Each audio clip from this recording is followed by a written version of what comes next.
Hello students, welcome to my VR Study Pro YouTube channel. Today we are going to learn subject SST of class 6 and this is a part of geography and lesson number 4 maps and map reading. Okay, ये fourth lesson है geography का जिसका नाम है maps and map reading. मतलब हम आज इस लेसन में मैप्स के बारे में कुछ इंफॉर्मेशन देखेंगे। मैप्स कैसे होते हैं, किस टाइप के होते हैं और मैप्स को पढ़ा कैसे जाता है, मैप्स की रीडिंग कैसे की जाती है, मैप्स को समझा कैसे जाता है। ठीक है, ये सारी चीजें आज हम इस लेसन से जानेंगे। तो इसमें हम जो पॉइंट्स पढ़ने वाले हैं वो है, पहला है मैप्स, मैप्स के बारे में जानकारी। उसके बाद टाइप ऑफ मैप्स, मैप्स के कौन कौन से टाइप्स है वो देखेंगे। फिर components of maps and sketches and plans, ये सारी चीजें आज हम इस लेसन से जानेंगे। ठीक है, तो let's start. A globe represents a three-dimensional model of the Earth. It is useful in understanding how the Earth rotates on its axis. अपना जो ग्लोब है वो क्या रिप्रेजेंट करता है? 3 डायमेंशन मॉडल अपने अर्थ के। ठीक है, जो हमें बहुत ज्यादा यूजफुल होते हैं अपनी अर्थ को अंडरस्टैंड करने के लिए, समझने के लिए, उसके रोटेशन को और उसके पूरे एक्सिस को समझने के लिए हमें हेल्प करते हैं। ठीक है, it is also provides the most realistic view of the earth. However a globe is not always the best tool to study places.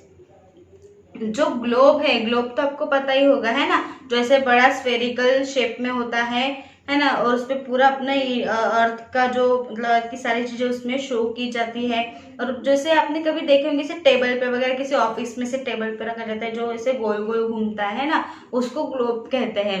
ठीक है, तो ग्लोब जो है वो एक बहुत बड़ा होता है ना, तो उसको मतलब हम आसानी से उसको अच्छे से उसको हम यूज नहीं कर सकते हैं, है ना। वो थोड़ा सा मतलब कैरी करने के लिए भी हेवी होता है, उसको हम एक जगह से दूसरी जगह कैरी नहीं कर सकते हैं, तो इसीलिए वो हमेशा उसका यूज करना पॉसिबल नहीं होता है। और किसी भी प्लेसेस की स्टडी करने के लिए भी वो थोड़ा सा डिफिकल्ट ही जाता है। It is not possible to show details of a smaller area, for example a village on a globe. और जो ग्लोब है उसमें ज्यादातर बड़े सिटीज, कंट्रीज के बारे में ही उसमें शो किया जाता है। उसमें कोई से छोटे छोटे गांव वगैरह उसमें दिए नहीं जाते हैं। तो इसलिए अगर आपको कभी कोई विलेज वगैरह अगर फाइंड करना हुआ तो वो ग्लोब हमें किसी भी काम में नहीं आएगा। ठीक है, Globes cannot provide detailed information about landforms, climate conditions, transport systems, and various other aspects related to land and various other aspects related to land and its utilization. मतलब जो ग्लोब है उसमें पूरी कोई ऐसे डिटेल इंफॉर्मेशन किसी भी lands की या फिर क्लाइमेटिक कंडीशंस की या फिर कोई ट्रांसपोर्ट सिस्टम की कोई भी डिटेल इंफॉर्मेशन उसमें दी नहीं होती है। ठीक है, उसमें कुछ ऐसे वेरियस टाइप्स ऑफ प्लेसेस या सिटीज या फिर कंट्रीज के बारे में, और जो पॉपुलेट मतलब है, जैसे कोई माउंटेन हो गया, है ना, कोई जैसे हिमालय पर्वत है वो क्या है, पॉपुलेट है ना, तो उसके लिए वो उसमें ग्लोब में दिखाया जाएगा। लेकिन अगर कोई छोटे मोटे कोई विलेजेस के नेम है या फिर कोई पर्टिकुलर प्लेसेस या फिर क्लाइमेटिक कंडीशन, ये सारी चीजें हमें ग्लोब में से कभी भी पता नहीं लग सकती है। ठीक है, also in order to show the details of all the continents and oceans, a globe would have to be very large, which would make it a bulky and difficult to handle। उसको handle करना बहुत difficult होता है क्योंकि वो बहुत ही बड़ा होता है, लार्ज साइज में होता है, इसलिए हम उसको एक जगह से दूसरी जगह भी उसको लेके नहीं जा सकते। इसीलिए हमें जो किसी भी पर्टिकुलर चीजों के, particular country, particular cities, particular village के बारे में अगर आपको कोई भी जानकारी लेनी हो तो उसके लिए सबसे इजी क्या है, मैप है। ठीक है, ग्लोब से इजी क्या है, अच्छा क्या है, मैप है, जो हम उसको यूज कर सकते हैं। तो देखते हैं maps. A map is a useful tool to almost everyone and especially to geographers। जो मैप है वो सबके लिए यूजफुल होता है, स्पेशली जो जियोग्राफर्स होते हैं, जो भौगोलिक शास्त्रज्ञ होते हैं, जो भूगोल की स्टडी करते हैं, ज्योग्राफी की, है ना, उनको वो सबसे ज्यादा इम्पोर्टेंट होता है। It is a representation of the earth's surface or a part of it drawn on a flat surface to a scale। A book of map is called an atlas। मतलब जो मतलब अर्थ की जो सरफेस है, अर्थ के surface के जो parts है उसको एक जैसे फ्लैट सरफेस पे उतारना है ना, और उसको मतलब एक स्केल होती है जिसको हम लैंड की मेजरमेंट वगैरह करते हैं। तो ये सारी जो चीजें हैं वो मैप्स में दी गई होती है, ठीक है। और जो बुक्स में जो मैप्स होते हैं है ना, अपने स्कूल के जो बुक्स वगैरह होते हैं ज्योग्राफी के, उसमें जो मैप्स दिए गए होते हैं इसको एटलस कहा जाता है, ठीक है। Some uses of maps are follows, कुछ ऐसे यूजेस दिए हैं मैप्स के जो नीचे बताए गए हैं। First use is maps provide detail information about the earth, अपने अर्थ के बारे में मैप क्या डिटेल इंफॉर्मेशन देता है। Navigators and flights pilots need map as a guide to fix their location. Map जो है वो जो नेविगेटर्स होते हैं, मतलब जो नेवी पीपल्स होते हैं जो हमेशा समुद्र में जो ट्रांसपोर्ट करते हैं ना, समुद्र में वो ट्रैवलिंग करते हैं शिप्स में, तो उनके लिए, और फ्लाइट पायलट जो फ्लाइट चलाते हैं है ना, एरोप्लेन वगैरह चलाते हैं, उनको सबसे ज्यादा मैप्स की जरूरत होती है ताकि वो उस मैप के थ्रू लोकेशन को पता कर सके कि कहाँ जाना है, वो लोकेशन कहाँ पे है और किस कौन से डायरेक्शन में है, ठीक है। थर्ड जो यूज है वो है town planners use maps to plan and show the layout of a town और a city.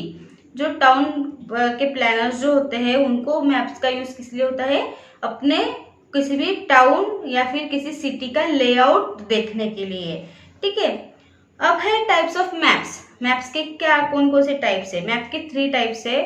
First is political map, second is physical map and third is thematic map, ठीक है। तो पहला जो है पॉलिटिकल मैप, इसमें ये जो पॉलिटिकल मैप है वो क्या शो करता है हमें, अपने किसी भी पर्टिकुलर कंट्रीज के बाउंड्रीज है ना, कॉन्टिनेंट्स के बाउंड्री और कंट्री स्टेट है ना, स्टेट के कैपिटल्स या फिर कोई मेजर टाउन्स है, बड़े बड़े जो टाउन्स है या फिर सिटीज है ना, और जो वाटर बॉडीज है मतलब नदियाँ समुंदर कहाँ कहाँ है, वो सारी जो चीजें हैं वो पॉलिटिकल मैप से हमें पता चलती है। जो सेकंड मैप है फिजिकल मैप, उसको रिलीफ मैप भी कहा जाता है। और ये जो मैप है इसमें क्या शो किया जाता है, अर्थ सरफेस, अर्थ की जो सरफेस है वो, और कुछ ऐसे माउंटेन्स, प्लेन्स, डेजर्ट्स और कुछ कोस्टलाइन एंड रिवर्स उसमें दिखाई दिए जाते हैं, ठीक है। वो जो उसको फिजिकल मैप कहते हैं। और थर्ड जो मैप है जो थीमेटिक मैप, उसमें उसकी जो स्पेशली एक अलग एक डिजाइन बनाई जाती है जो जिसमें कुछ ऐसे थीम्स बताए जाते हैं, इसलिए उसको थीमेटिक मैप कहा जाता है, ठीक है। अगर किसी भी पर्टिकुलर प्लेस की इंफॉर्मेशन उस मैप से हमें पता चलती है। For example a thematic map could be about density of population, rainfall of a particular area, minerals and crops. मतलब किसी भी पर्टिकुलर एरिया में कितनी पॉपुलेशन है, किसी भी कंट्री की क्या पॉपुलेशन है, उसकी डेंसिटी उस मैप से हमें पता चलती है, थीमेटिक मैप से।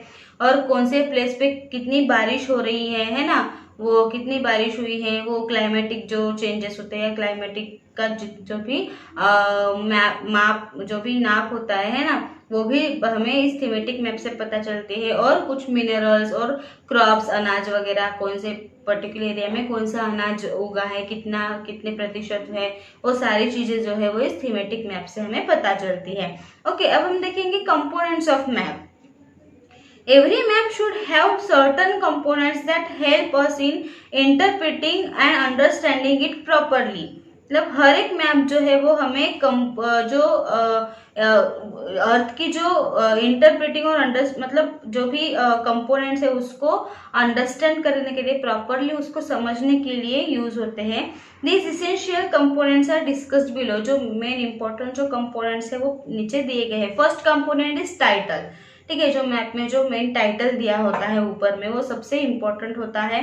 Depending on the kind of information the map conveys and the part of the earth being represented we give a title to the map. The type of information that a map shows determines its title. मतलब किसी भी प्रकार की जो भी information हमें map से जो भी जाननी है या जिसके ऊपर वो मैप डिपेंड है, जिस इंफॉर्मेशन के ऊपर वो मैप डिपेंड है, उसकी मेन टाइटल जो है उस मैप पे दी गई जाती है ना।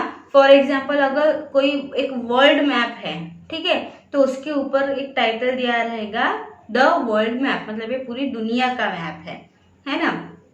ऐसा एक टाइटल दिया रहता है हर एक मैप के ऊपर। अगर कोई साउथ वेस्ट का अगर मैप है, मतलब सिर्फ साउथ वेस्ट के एरिया, इंडिया का साउथ वेस्ट एरिया की ही अगर कंट्री और स्टेट्स उसमें दिए हैं, तो वहाँ पे एक टाइटल दिया रहता है साउथ वेस्ट इंडिया, इस तरह से।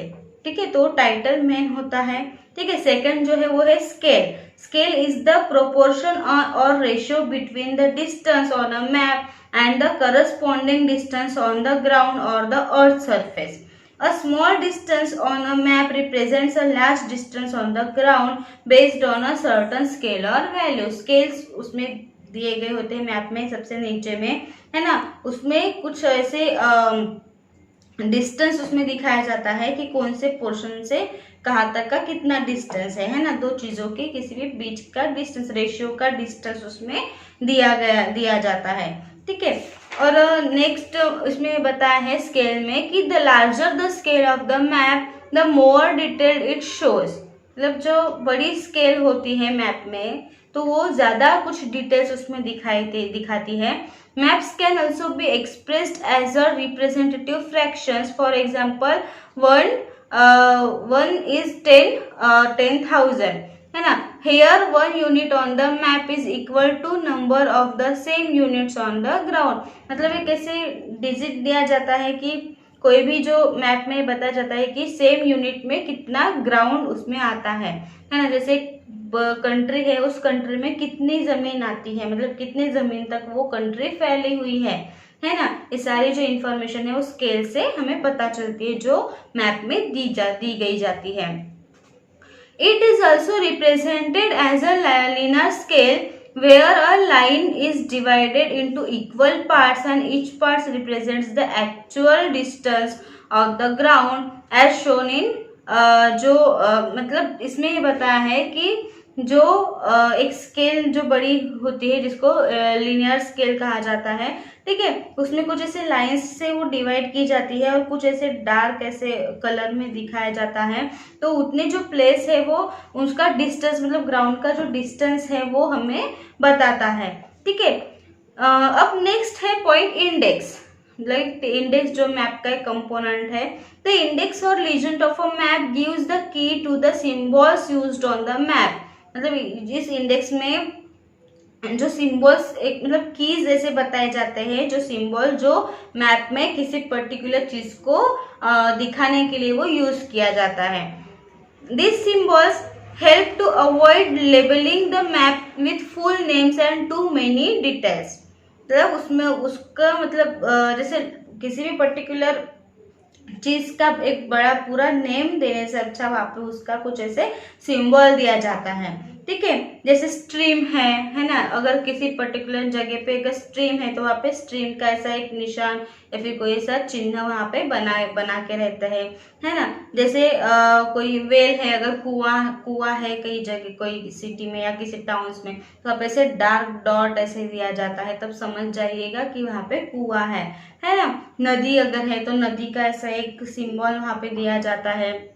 तो इस तरह के अलग अलग जो सिंबल्स है वो अलग अलग चीजों के लिए यूज किया जाता है जो मैप में दिखाया जाता है। ठीक है, अब नेक्स्ट पॉइंट है कन्वेंशनल साइंस एंड सिंबल्स।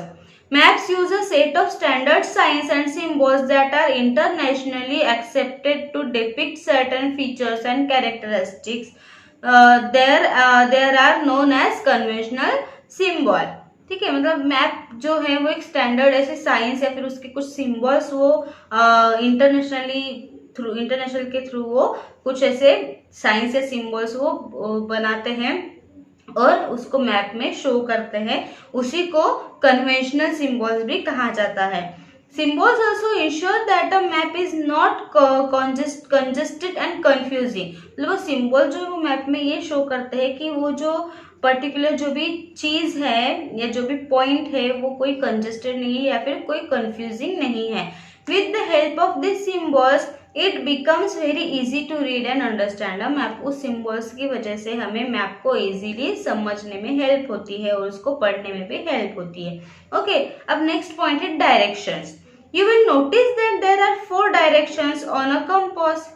ये तो हमें पता ही है कौन से 4 डायरेक्शंस होते हैं, north, south, east and west. ठीक है, इसको इन्हीं जो डायरेक्शंस को क्या कहा जाता है, कार्डिनल डायरेक्शंस या फिर कार्डिनल पॉइंट्स कहा जाता है। The directions in between this points, और उनमें जो सब डायरेक्शंस है वो पता ही आपको, north east, south east, south west और नॉर्थ वेस्ट, है ना। जो चार मेन जो डायरेक्शंस है उनके बीचों में जो भी चार और सब डायरेक्शंस आते हैं, है ना। जो नॉर्थ और ईस्ट के बीच में आता है वो नॉर्थ ईस्ट, जो साउथ और ईस्ट के बीच में आता है वो साउथ ईस्ट, है ना। जो नॉर्थ और वेस्ट के बीच में आता है वो नॉर्थ वेस्ट, जो साउथ और वेस्ट के बीच में आता है वो साउथ वेस्ट। ठीक है, तो इस तरह से वो इनको कौन से कहते हैं डायरेक्शंस, इंटरमीडिएट डायरेक्शन या फिर इंटरमीडिएट पॉइंट्स कहा जाता है। Most maps have a north line, बहुत से मैप्स में नॉर्थ लाइन ही दी जाती है। ये तो आपको पता है, ऐसे ऊपर में नहीं क्या, नॉर्थ का जो एक सिंबल दिया जाता है वहां पे एन लिखा रहता है, मतलब ये उसमें शो किया जाता है कि ये जो साइड है ऊपर की वो कौन सी डायरेक्शन है, नॉर्थ डायरेक्शन है। उसी से हमें पता चल जाता है कि अगर वो नॉर्थ डायरेक्शन, नीचे का कौन सा हो गया, साउथ डायरेक्शन हो गया, है ना। उसके इधर लेफ्ट साइड में कौन सा हो गया, ईस्ट हो गया, और इधर कौन सा हो गया, वेस्ट हो गया, है ना। तो एक डायरेक्शन दिया गया तो बाकी के तीनों डायरेक्शन हम आइडेंटिफाई कर सकते हैं। This is an arrow or a line with n written on the top of the map। ठीक है, तो ऊपर में n लिखा होता है उस लाइन के ऊपर में।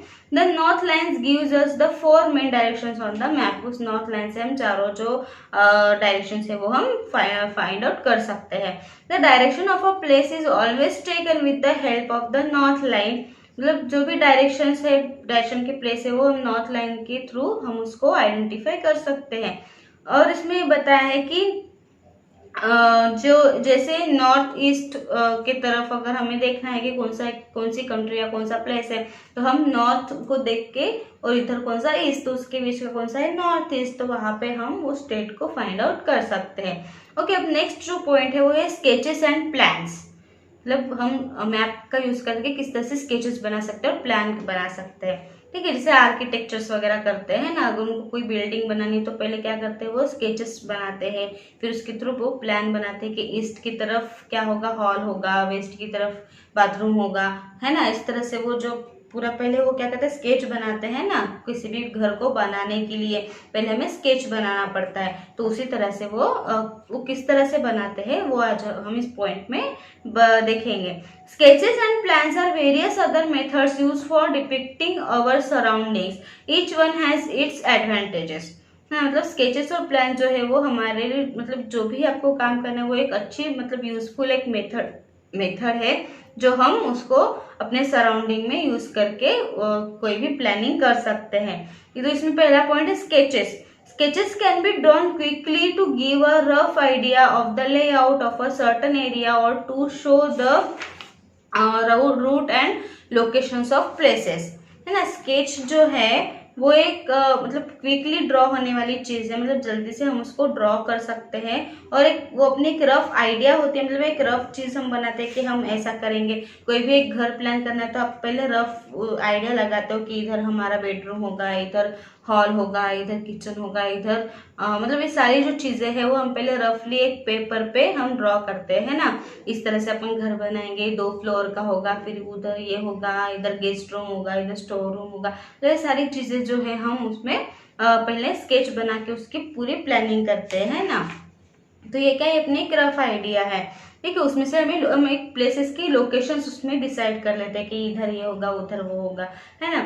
As these are rough approximations, they are not drawn to scale. If you, for example, invite a friend to your house, you may have a draw a sketch of your route she or he has to follow from her or his house to yours।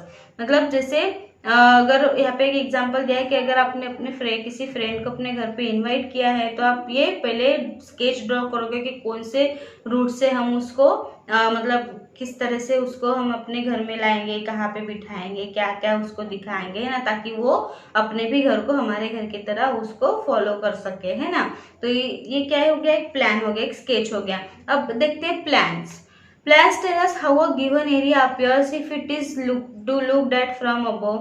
Unlike a sketch, a plan is drawn to a scale। मतलब जो sketch होता है उसको scale की जरूरत नहीं होती, किसी भी मेजरमेंट की जरूरत नहीं होती, वो एक रफ टाइप होता है। लेकिन अगर आप कोई पर्टिकुलर प्लान बना रहे हैं तो प्लान के लिए आपको स्केल की जरूरत पड़ती है, क्योंकि प्लान जो है वो करेक्ट तरह से उसको बनाया जाता है, ठीक है। Therefore, it helps us to know the actual distance and directions of various places and objects included in the plan. मतलब जैसे प्लान में सारी चीजें इंक्लूड होती है, जैसे डिस्टेंस, मतलब कितने डिस्टेंस में कितना होना चाहिए, है ना, कौन से डायरेक्शन में बना होना चाहिए। तो जैसे अभी आपको किचन बनाना है और हॉल बनाना है ना, तो हॉल और किचन में क्या कितना डिस्टेंस होना चाहिए, वो स्केल से मेजरमेंट लेके पूरा अच्छे से वो बनाना है ना। ये सारी चीजें जो है वो इसको करनी पड़ती है, जो है ये क्या है, एक प्लान है, ठीक है। जैसे कोई एक आर्किटेक्चर जो है वो अगर कोई घर बना रहा है तो वो बराबर डिस्टेंस लेके वो करेगा, है ना। यहाँ से इतना डिस्टेंस की जमीन है, उतने डिस्टेंस में आपको पूरा घर कैसे बनाना है, कितने डिस्टेंस में कौन सा मतलब हाउस ये रूम रखनी है ना, किचन रूम, बेडरूम, बाथरूम जो भी है वो किस तरह से हमें बनाना है, ये सारी चीजें हम मेजरमेंट लेके, इसलिए उसको स्केल की जरूरत होती है।